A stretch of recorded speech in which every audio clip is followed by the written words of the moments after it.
Well, I mean, we had a very strong message. See, what was happening for the longest period here, um, there was no campaign from the Republican side, no campaign from the Trump side for the Hindu Americans. The tweet of the Diwali Day tweet changed everything.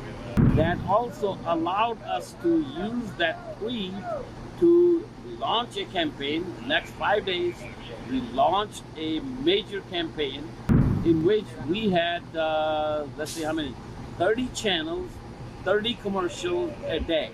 So 900 commercials for 5 days. And we were successful in educating the Hindu Americans who Kamala really is. She is only Hindu, half Hindu in name only. Kamala was more like a chameleon, changing her tune first days to please some voters. Well, at about 8 o'clock this evening, from all the data which was coming in, exit polls that were coming in, and the counts from various different counties that was coming in, it looked like to me that instead of people predicting that it's going to be 2 days, 3 days, 1 week, 2 weeks, that is going to be over tonight. And I predicted that seems to be between 1 and 2 o'clock, more like 1:30, he will be declared, President Trump will be declared as the 47th president. And that's what happened. Right. Talk to us about, how this election really turned around. People were expecting a close margin between the two candidates, and it didn't really happen so. No, I have been predicting this thing for quite a while. That is, if you just go back to 2016, in 2016, the morning of the election day, Hillary was ahead 5 to 6 points on every swing state. So if you just apply proper math, what will amount to will be, at that point, President Trump won by a very few votes, but he won. But here, if you apply the same math, you will have to take out 5% out of the current polls. The polls were showing about that even. So you take out 5 out of that. So that means the polls should be looked at Trump winning by roughly 5%. So ultimately, look at Pennsylvania, look at Wisconsin, look at Michigan, North Carolina, Georgia, all these places, the margin of victory was 2 to 3%. And actually our party is most elated about the fact that the victory was not just a few thousand votes. Victory was hundreds of thousands of votes, 100,000, 200,000 every place. So it was a great victory. And also our last minute 4-day campaign, which you guys are aware of, made a substantial difference.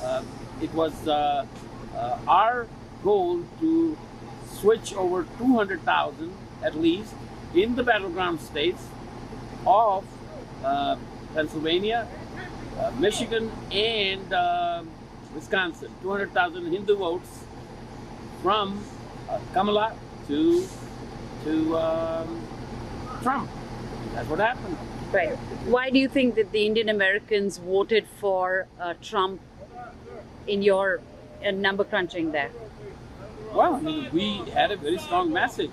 See, what was happening for the longest period here, there was no campaign from the Republican side, no campaign from the Trump side for the Hindu Americans. But the tweet of the Diwali Day tweet changed everything. That also allowed us to use that tweet to launch a campaign. Next 5 days, we launched a major campaign in which we had, let's see how many, 30 channels, 30 commercials a day. So 900 commercials for 5 days. So, and we were successful in educating the Hindu Americans who Kamala really is. She is only Hindu, half Hindu in name only. Just because her name is Kamala does not mean that she's friendly towards Hindus, she's friendly towards Bharat, friendly towards Modi. So we had to bring that out. And also, we also brought out the fact that she really is a Marxist. Her father was a Marxist, her mother was a socialist and a communist sympathizer. That's what she grew up with.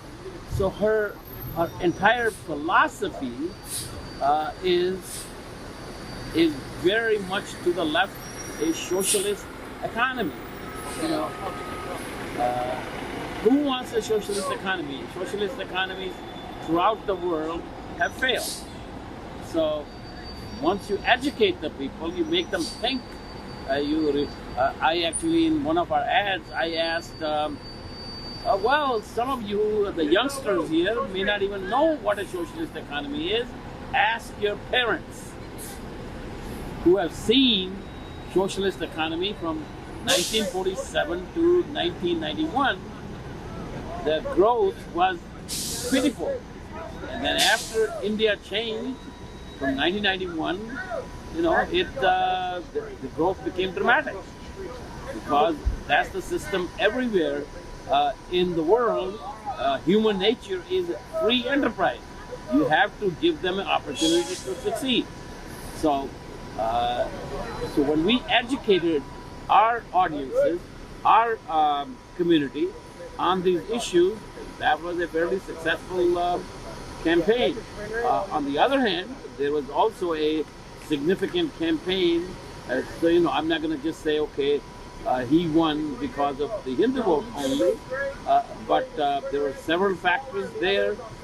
The African American men, Latino men, most people, working class people, and to them the biggest issue was inflation, prices. Prices had gone up by 20%, gasoline, food. So that had a significant impact. And, you know, Kamala was more like a chameleon, changing her tune. First say to please some voters, fracking is banned. Now fracking is not banned because there are voters in Pennsylvania who will be negatively impacted if she bans fracking. So her position kept on changing, and the people rightfully did not believe her position because she did not really have any consistent position. If somebody was to actually write a book on it, she probably in the 3 months, or let's say from the period where she became a candidate after Joe Biden decided not to run, she probably changed her position on every issue.